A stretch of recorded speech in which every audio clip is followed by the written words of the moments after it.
नमस्कार दोस्तों।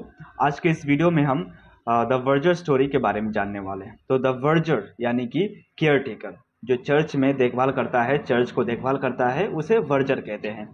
तो स्टोरी का टाइटल आप समझ गए। द वर्जर स्टोरी 1930 में लिखा गया है विलियम सोमरसेट के द्वारा। विलियम सोमरसेट का जन्म 25 जनवरी 25 जनवरी 1875 में हुआ और इनका देहांत जो हुआ 16 दिसंबर 1965 में हुआ।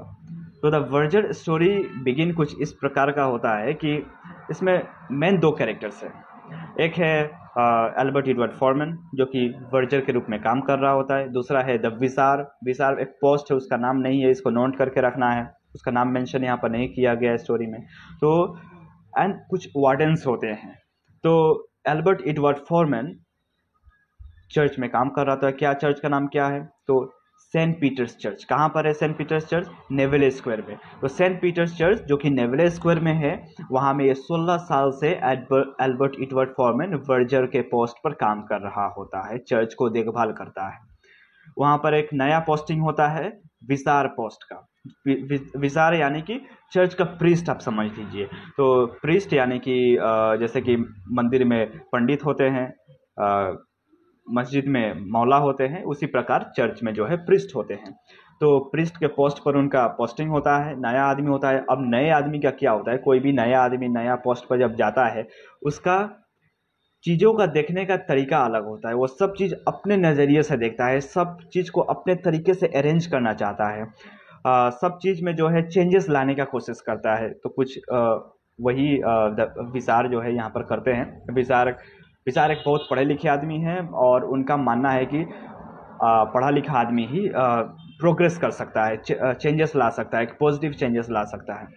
उनको पता चलता है कि एल्बर्ट एडवर्ड फॉरमैन अनपढ़ है। तो बहुत शौक होते हैं कि 16 साल से आदमी यहाँ पर काम कर रहा है और अनपढ़ है, और ये भी केयर टेकर के पोस्ट पर। उनके मन में बहुत खटकता है। तो एक दिन एल्बर्ट एडवर्ड फॉरमैन को बुलाते हैं, बोलते हैं कि तुम आओ, मेरे ऑफिस में बात करना है। वहाँ पर वार्डन्स लोग भी होते हैं। तो वार्डन्स के सामने पिसार जो है एल्बर्ट एडवर्ड फॉरमैन को बुलाता है, बात करता है। वो बोलता है कि तुम इतने अच्छे पोस्ट पर हो और तुमको पढ़ना और लिखना नहीं आता, ऐसा तो बहुत प्रॉब्लम होगा, ऐसा कैसे प्रोग्रेस होगा आगे, कैसा चर्च आगे बढ़ेगा। तो एल्बर्ट एडवर्ड फॉरमैन बोलते हैं कि ऐसा तो कुछ प्रॉब्लम नहीं आता है मेरे साथ में। मैं जो भी मुझे काम मिलता है, सब काम को मैं ईमानदारी पूर्वक कर देता हूँ। कुछ काम में रुकावट नहीं आती है। और एक बात चीज़ हमें नोट करना चाहिए कि कुछ काम ऐसे भी ऐसे होते हैं जिसमें पढ़ने लिखने की आवश्यकता नहीं होता है। वहाँ पे स्किल्ड पर्सन अगर हो, हार्ड वर्किंग पर्सन हो, तो वो कर लेता है। कुछ इस केस में कुछ ऐसा ही है। अब पहले से उस आदमी और एल्बर्ट एडवर्ड फॉरमैन का पुराना सोच है, लेकिन पहले से कार्यरत है वहाँ पर, पहले से पोस्टेड है वर्जर के पोस्ट पर, और वो काम को जो है अच्छे से निभा लेते हैं। इसमें कुछ प्रॉब्लम नहीं आ रहा है। लेकिन विजार को प्रॉब्लम आ रहा था। विजार अपने चर्च में अनपढ़ आदमी को नहीं देखना चाह रहा था। इसलिए क्या बोला कि मैं तुमको 3 महीने का समय देता हूँ। एल्बर्ट एडवर्ड को 3 महीने का समय दिया। विजार बोला कि इस 3 महीने में तुमको पढ़ना और लिखना दोनों सीखना पड़ेगा। अगर तुम नहीं सीख पाते हो तो तुमको इस पोस्ट से रिजाइन करना पड़ेगा। अब एल्बर्ट एडवर्ड फॉरमैन भाई, जो ज़िंदगी भर नहीं पढ़ा है, कहते हैं एल्बर्ट एडवर्ड फॉरमैन विचार को कि मैंने पूरा जीवन ख़त्म कर दिया, पढ़ना और लिखना मुझे सीख नहीं पाया पूरा जीवन भर, और 3 महीना में मैं क्या सीख पाऊँगा। अगर आपको जॉब से निकालना है तो बोलिए, मैं रिजाइन कर देता हूँ। और बहुत पोलाइटली बोले हैं एल्बर्ट एडवर्ड फॉरमैन के अंदर में थोड़ा भी ईगो नहीं है, थोड़ा भी गुस्सा नहीं है। बहुत पोलाइटली बोलते हैं कि अगर आपको कोई आदमी मिलता है तो मैं रिजाइन कर देता हूँ, क्योंकि मैं 3 महीना में तो नहीं सीख पाऊँगा। जो चीज़ मैंने जीवन भर में नहीं सीख पाया, और 3 महीना में कैसे सीखूँगा। तो रिजाइन कर देते हैं। अब रिजाइन कर कर जो है एल्बर्ट एडवर्ड फॉरमैन जा रहे हैं, तो उनके अंदर बहुत सारे फीलिंग आता है।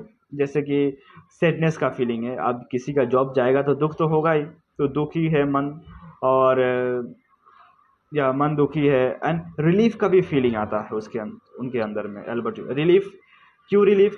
क्योंकि उनको पता है कि बहुत दिन से जो है विचार उसको टारगेट कर रहे हैं, उनको पढ़ा लिखा आदमी ही चाहिए ऐसा बोल के उतना इम्पोर्टेंस नहीं दिया जा रहा था चर्च में। तो अब उस काम से जो है उनको रिलीफ हो गया है, उनको कोई टारगेट नहीं करेगा। जो जो आदमी उनको हेट कर रहा था वो उनको नहीं करेगा। तो एक रिलीफ हो गए होते हैं। बहुत दुख है, स्ट्रेस में है, आप बोल सकते हैं कि स्ट्रेस में है।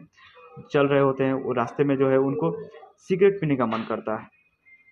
सिगरेट खोजते हैं, लेकिन इससे क्या पता चलता है कि सिगरेट एक्चुअली स्मोकर नहीं है, लेकिन उस दिन स्ट्रेस को रिलीव करने के लिए वो सिगरेट खोजते हैं, लेकिन सिगरेट मिलता नहीं है। बहुत स्ट्रीट्स में जो है चलते जाते हैं, रास्ते पर चलते जाते हैं, लेकिन सिगरेट मिल नहीं रहा होता है। बाद में उनके मन में एक ख्याल आता है कि इसका डिमांड है, सिगरेट का डिमांड है, तो सिगरेट जो है दुकान, एक छोटा सा पान दुकान बोल सकते हो जिसमें सिगरेट हो, न्यूज़पेपर हो, छोटा मोटा चीज़ जो है उसका दुकान खोल लेते हैं, क्योंकि उनको पता चलता है ये सब चीज़ है ही नहीं इधर में दुकान। तो उसका दुकान खोलता है, बहुत अच्छा खासा चलता है, मेहनती आदमी है, मेहनत करते हैं और दुकान अच्छा खासा चलने लगता है।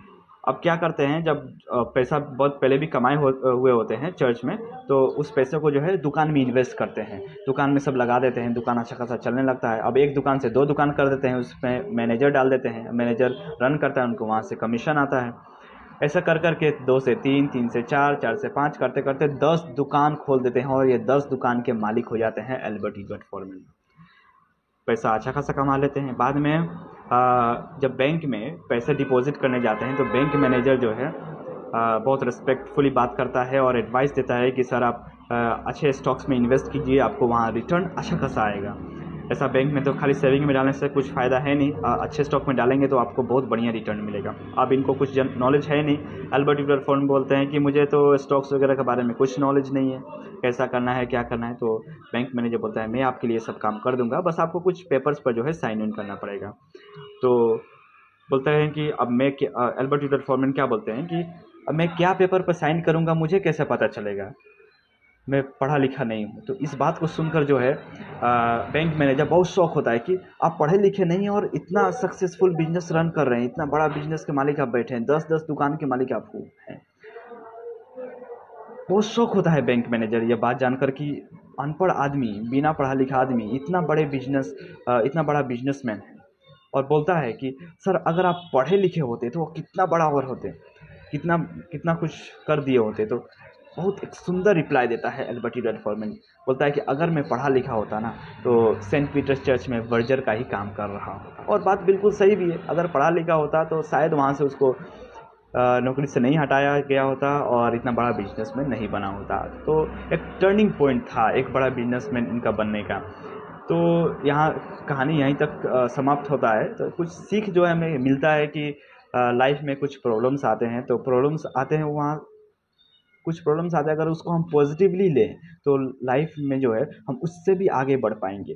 जिस पोजीशन में हम होते हैं और प्रॉब्लम जब आया हुआ होता है तो हम लाइफ में बहुत बड़ा अचीव कर पाते हैं। जितना बड़ा प्रॉब्लम उतना बड़ा हम लाइफ में सक्सेस हो पाते हैं। बस हमें पॉजिटिव माइंड को लेकर चलना होता है और कुछ नया रास्ता खोजने की आवश्यकता होती है, जब अगर इस प्रकार के कुछ घटना अगर किसी के सामने घटता है तो कहानी यहीं पर समाप्त होता है। आशा करता हूँ आपको समझ में आया होगा। अगर कहानी अच्छा लगा हो तो इस वीडियो को लाइक कमेंट और शेयर जरूर कीजिए। Thank you. मिलते हैं अगले वीडियो में।